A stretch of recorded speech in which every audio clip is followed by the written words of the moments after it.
Lantas bagaimana panduan pembelajaran di pesantren di masa pandemi COVID-19? Kami hadirkan cuplikan dialog spesial report hari ini bersama Dirjen Pendidikan Islam Kementerian Agama dan Direktur Pondok Pesantren Tebu Ireng. Tidak memulangkan santrinya dan selama ini tetap belajar, tetap melaksanakan pembelajaran, jadi santrinya sudah berada di dalam. Kalau yang sudah terlanjur pulang bagaimana Pak? Nah, yang sudah terlanjur pulang, sebenarnya kita mengharapkan, kita menganjurkan, mengimbau agar tidak perlu pesantren mengembalikan santrinya. Jadi melaksanakan pembelajaran secara daring. Kecuali kalau memang pesantren ingin tetap melaksanakannya, maka syarat-syaratnya harus dipenuhi. Pertama, daerahnya, pesantrennya aman COVID, yang tentu dengan koordinasi Pemda. Jadi Pemda harus memastikan bahwa pesantren tersebut aman, tidak ada kasus di situ dan seterusnya. Kemudian santri yang masuk di pesantren juga harus dipastikan sehat.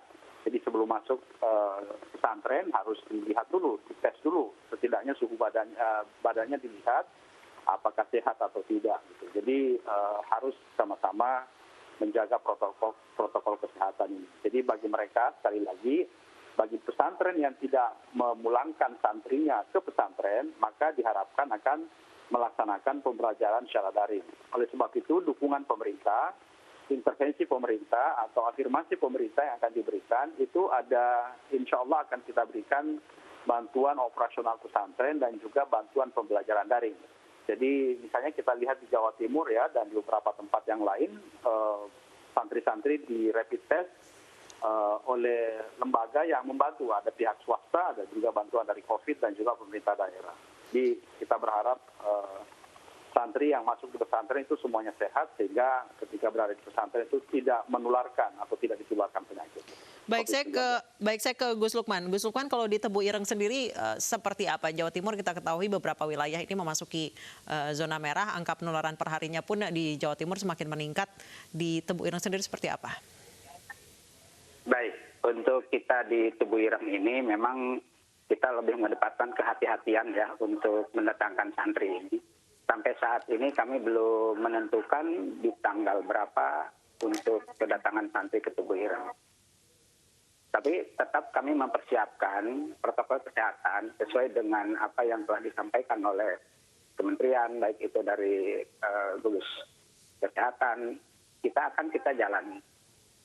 Terutama kalau memang nanti santri akan kita datangkan ke pesantren, kami akan memberikan suatu aturan-aturan ya kepada santri dan wali santri.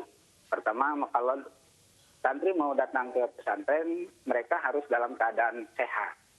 Kedua, perjalanan misalnya dari daerah ke Tebu Ireng itu dia tidak boleh menggunakan kendaraan umum.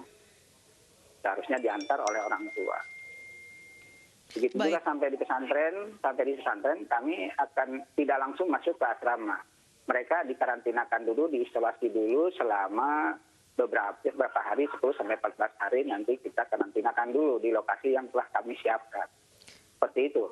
Baik, sejauh ini berarti untuk Tebu Ireng sendiri belum mempersiapkan atau belum menentukan kapan kegiatan belajar mengajar tatap muka akan dimulai ya Gus ya? Betul. Jadi kami mempersiapkan fasilitas, mempersiapkan kesiapan protokol kesehatan. Ya. Tetapi kalau menentukan tanggal belum, sampai hari ini kita belum, karena kondisi Jawa Timur saat ini dalam keadaan boleh katakan bukan merah lagi, hitam ya. Ya ini kita akan harus hati-hati. Coba Pak, nanti bukan hanya kita memikirkan santri saja, tetapi yang ada di lingkungan kita, guru, para kiai dan lain sebagainya juga kita harus betul-betul kita terjaga. Jangan sampai nanti kedatangan santri ini bukan membawa kematian.